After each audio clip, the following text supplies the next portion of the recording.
Hello, welcome back to my studio. My name is Elizabeth Bostick, and today we're painting these beautiful violets.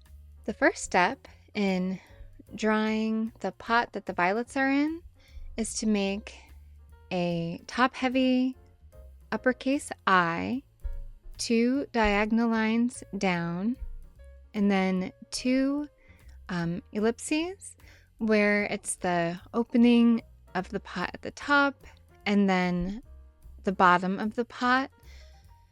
Then I have a line, it's pretty much halfway in between the 2 ellipses.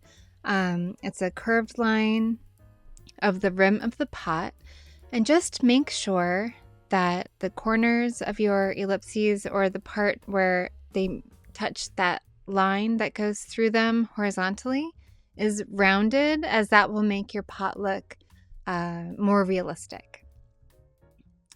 After creating your pot, or using the outline that I will be sharing for you to download, and you can trace it or copy it if you would like. The next step is to draw the rounded heart-shaped leaves, and you can see how I have them so that they are pretty balanced. And then I have the little circles, which are the centers of the violets. And let's see, I have 1, 2, 3, 4, 5, 6, I think 7 little circles. And around each little circle are the petals of the violets, which violets have 5 petals. So each violet has 5 petals. Some of them are behind the flowers in the front, so you'll just see a petal here and there. For them, you won't see all 5 of the petals. And then I'm putting in the blooms that are not completely opened, and then also some little buds as well. After completing the flowers, I'm erasing the lines that are not needed at all in the painting. So I'm erasing the capital I lines that we had put in, and also the lines of the ellipses, because that won't be seen except for that line on the very bottom of the pot, and then the line in the center of the pot for the rim of the pot. The first color that I'm using is called Rose. It's a really pretty magenta, and I'm putting water on the brush and making a puddle of that beautiful rose color.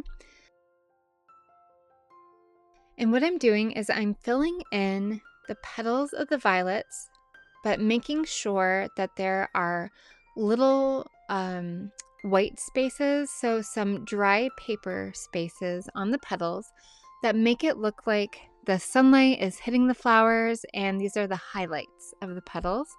And then dabbing in that violet while the rose color is still wet, so it gives that really pretty wet on wet blending effect, with the purple blending into the rose color. And I want some of the purple to look pretty deep or pretty dark around that center circle that remains dry paper white. So we're not painting in that circle yet. We'll do yellow at the very end, but right now we're just keeping it white. Another way to keep it white besides painting around it would be to use a masking fluid on a brush or a masking fluid pen, and just make those little circles, little masking fluid circles that you could rub off at the end. Or you could do it this way, where you're just painting very carefully around those little white dry paper circles. So for this painting, I'm using a size 6 MEEDEN round brush, which I'm loving these brushes. They gifted them to me. They sent them out to me for me to try them out and see what I thought. And I think they have a fantastic point or tip to them that really stays very well as holding, especially this number 6, holding a great amount of water, which makes it easier for picking up the paint from the palette. For this part of the painting, I have sped it up. I think it's going maybe about 3 times or 2 times as fast as I would normally paint, so don't try to don't try to keep up with the speed. I am going to be dabbling in starting a Patreon and putting the full reel speeds up there if you do want to go, you know, stroke by stroke and see the real time of these videos. I think this painting took about an hour and a half to paint. So for YouTube, I don't know how well that hour and a half would work if anyone would really want to watch that on YouTube. It's kind of a side profile or blossoming violet. I'm using that same rose color and then also the MEEDEN's violet, which is PV23. And then rinsing out my brush, creating a cloud of water and letting that still wet paint flow into the cloud of water. Then dabbing in a little bit more of that rose color and adding more water, lightening it, letting it flow out into it, and then dabbing in some more of that rose color and violet so that it has that pretty cloud-like, wet on wet, very gentle blending effect. And then I make another cloud of just water and dab in some of that rose color, which is a really pretty magenta pink color, and then dabbing in more of that violet and going down the stem a bit with it, and then rinsing out my brush and creating more of a softer blend with the color into that watery cloud. You can use as much or as little of the paint in these clouds of color depending on how loose you want it to look, how much fun you want to have with the background. And then I'm doing the same thing where I have these little rose violet buds where I'm adding the color first or the cloud first, whichever way you want to do it, and then adding in the color and watching it bleed into that cloud on the right hand side, and then adding just a bit more color, a little bit of the violet to the rose color. And you can just wait and see what it does, or like myself, you can play around with the color as it's moving into that water, because the color will want to flow into the water, and you can kind of manipulate it. You can move it around how you want it to, so that it gives the look that you're wanting as it dries, or you can just let it go, have fun with it, be very loose about it, and not change it at all, just see what happens when it dries. Either way, it's a lot of fun to do. So then I'm put in a few more of the flowers, and I'm going to let it dry, or let those flowers dry just as they are for now. And while they are drying, I'm going to be painting in the leaves with this really pretty deep green, and I'm mixing it in with some of the lemon yellow in this MEEDEN palette. It's the PY3, and that deep green is the PG7 combined with the PB15. Those are just the names of what goes into making the color. So if you have different color yellow or different color green and you want to try matching it up, you could try to look for the letters and the numbers and match them up. But basically, any light yellow will do, and any green that you like will work really well for this. And as you're filling in the leaves, I'm just being careful to leave some white areas, as that makes it look like, similarly to the petals, it makes it look like the light is hitting the leaves, and those light areas are just your highlights of your leaves where the sunlight is hitting it. And then I added more of that deep green to the bottom side of the leaf to give it a look of shadow. Then I rinse out my brush, make a cloud of water, and I'm dipping in or tapping in, dabbing in a little bit more green to flow out into that water. And earlier I did use a paper towel to lighten up that leaf a little bit at the end. That's a really easy way to correct mistakes, is to use a paper towel to pick back up the color. Some colors are more staining and they will be harder to pick up because of the pigments or dyes that are in the paint. They make the paint more staining. Just depends on the color. Once the flowers are dry, the initial flowers that we put down, you can go in around those petals. So you keep the petal shapes of your original flowers and paint in petals behind them, making sure to paint around those original flower shapes, which gives it more of a three-dimensional look, so a little more depth where you're putting in some darker violet behind your initial flowers. I'm using a mix of the rose and violet together and then tapping in some of the darker violet to give it more depth. Now we're finished with the first layer for these violets. You can add as many clouds of color in the background that you want to. For this cloud, I'm adding a bit of green to it and then going back in and lightening up that cloud so that it will dry with a more like a light and airy look to it. But you can put as much color as you would like into your background.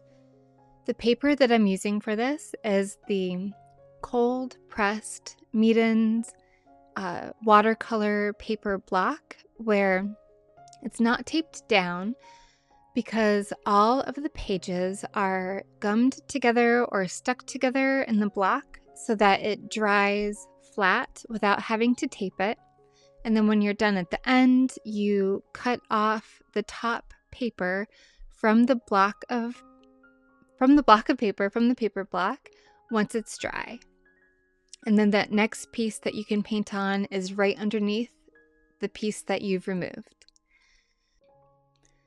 For this next leaf, I'm creating a medium green, so it's not too dark, not too light, with that same deep green, which is the PG7 and PB15, and the lemon yellow, which is the PY3.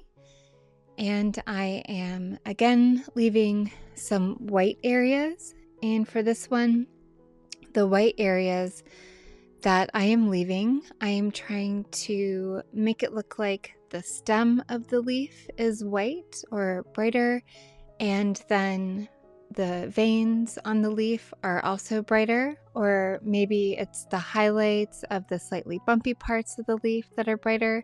But going in that direction that the center vein of the leaf and the side veins go, to give it that look as if the sun is hitting the leaf, and those brighter white areas are the highlights. And then I'm dabbing in some of that deep green right into the still wet paint so that it has that nice, smooth, wet on wet effect.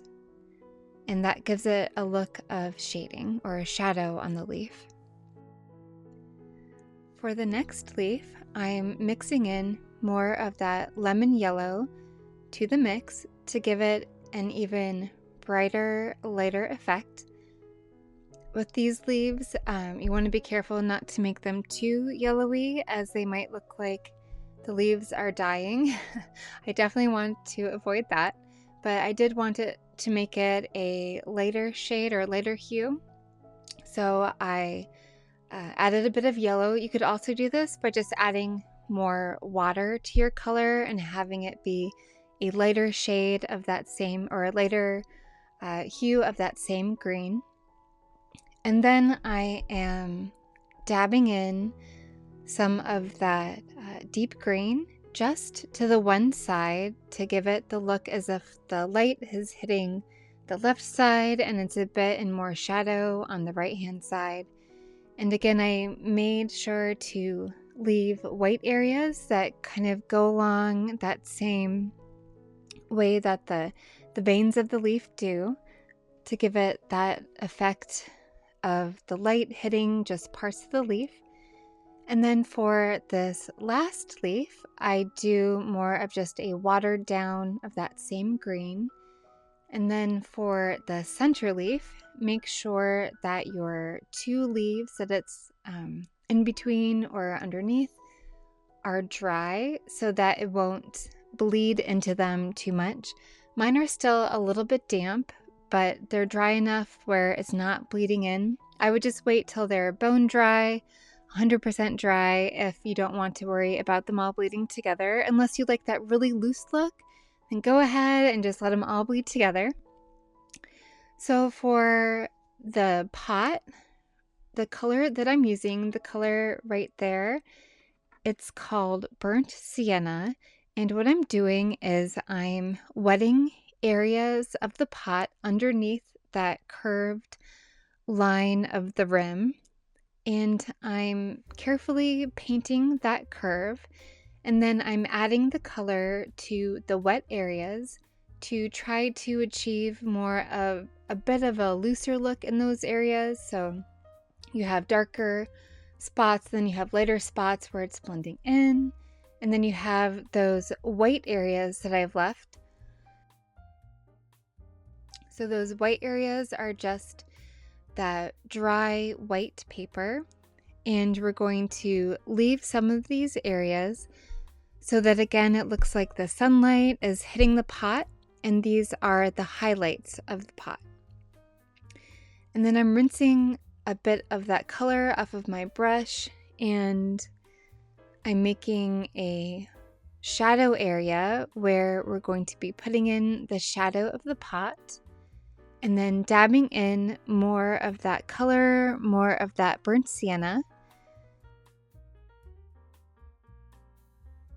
You can see where that burnt sienna is flowing out into the shadow area where we just have the water so far.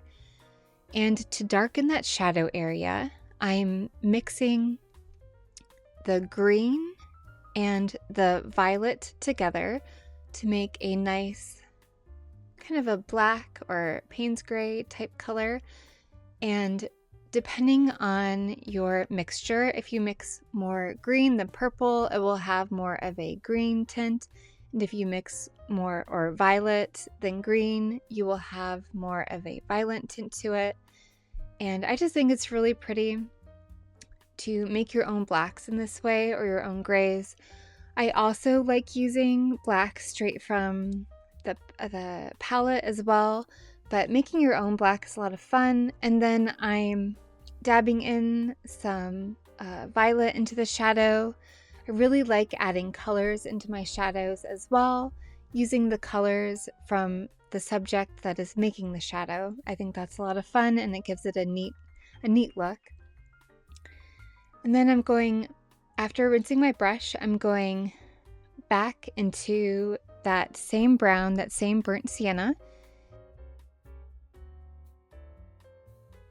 And I'm carefully painting under those dry leaves. Make sure your leaves are dry before you paint right up against them.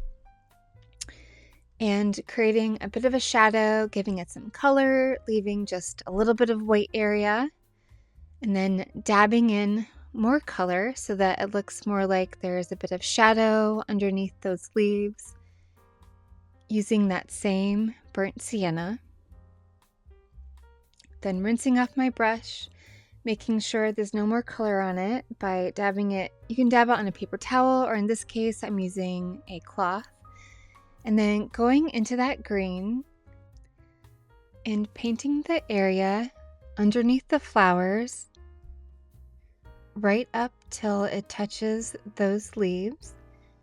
And I'm leaving a little bit of the white paper in between the flowers to the left and the right of the middle flower and the green, but then I'm going all the way down and painting right up against those leaves up in the front.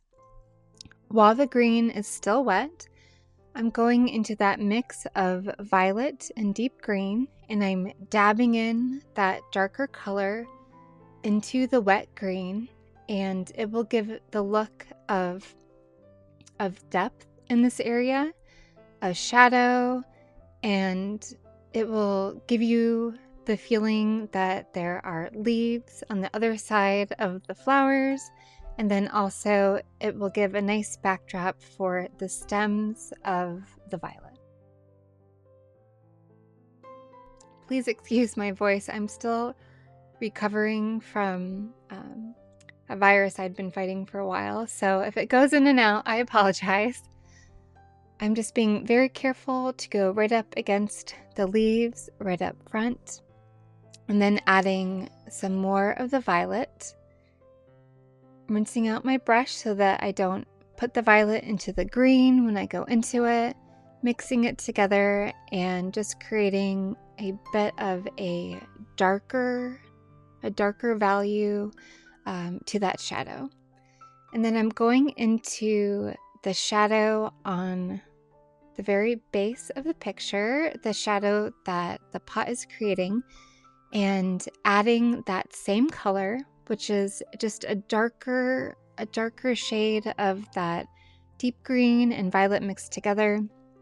And I put a swipe of it right up against the bottom of the pot, and then I keep adding a bit of water to it to soften up the shadow again where I want it to be softened, and making sure that I go right up against the bottom of the pot as well. Now that the pot is dry, it's not soaking up into the pot, it's staying right in the shadow. Then I'm adding some of that violet mixed with rose color into the shadow, which gives it some interest, and then bringing it around into that cloudy green area to the left and adding just a little bit more color to that.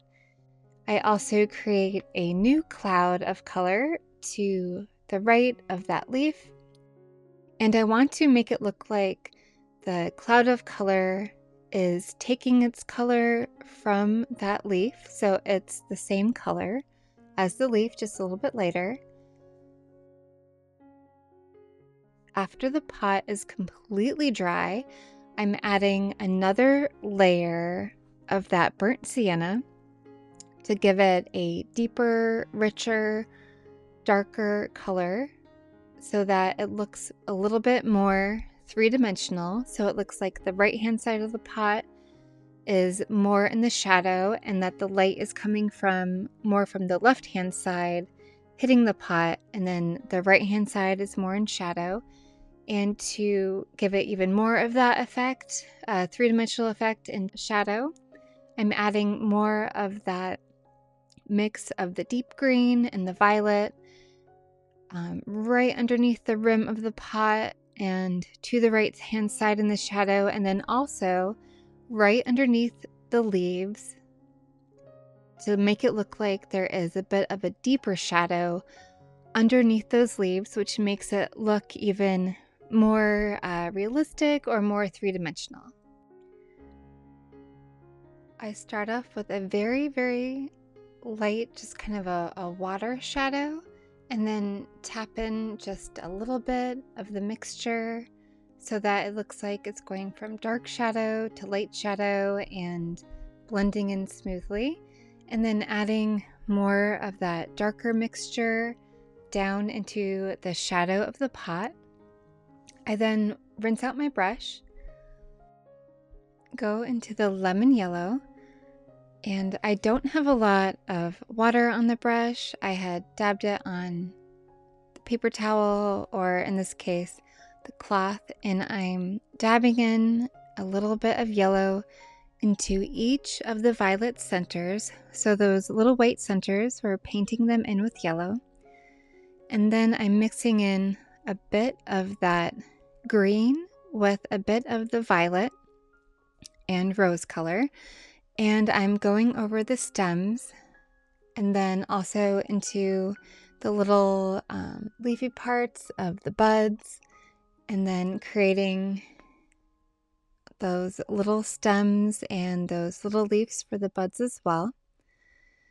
When I was looking at pictures of violets, some of the violets had almost violet stems, and the underneath of the leaves were pretty light or pretty deep violet as well, which I thought was really cool. And then some of the African violets had just more of a green. It depends on what violets that you're looking at. So for these, I just mixed in a little bit of that rose and violet into the green. So it had just a little hint of that color. For these stems, I thought that the paint was just a little bit too thick, a little bit too dark. So I do end up picking it up with a paper towel and then adding a bit more color back into it, as I think I picked up a little bit too much, but I go back and forth with it a bit. And I think that's important to show, as with watercolor, you can use a paper towel or a cloth and pick back up a color.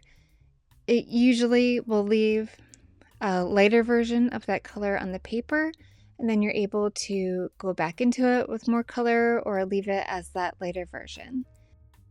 For the stems, I'm using that dark violet and deep green mix and going over, I can see the pencil lines. I don't know if you'll be able to see them in the video, but I'm going over those pencil lines and just making little straight lines down for the stems,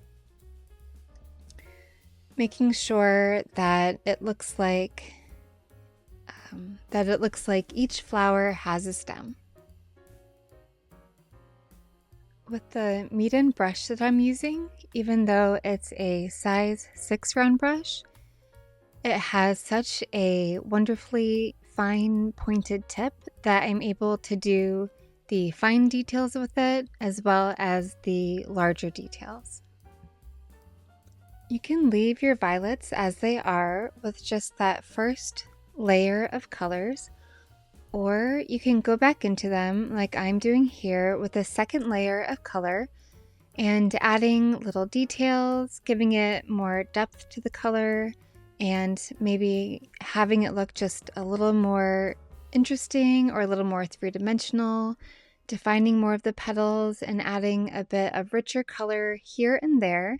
I then do the same for the leaves with a wash of deep green. Thank you so much for joining me today. I hope that you enjoyed this painting, and I hope to see you next time.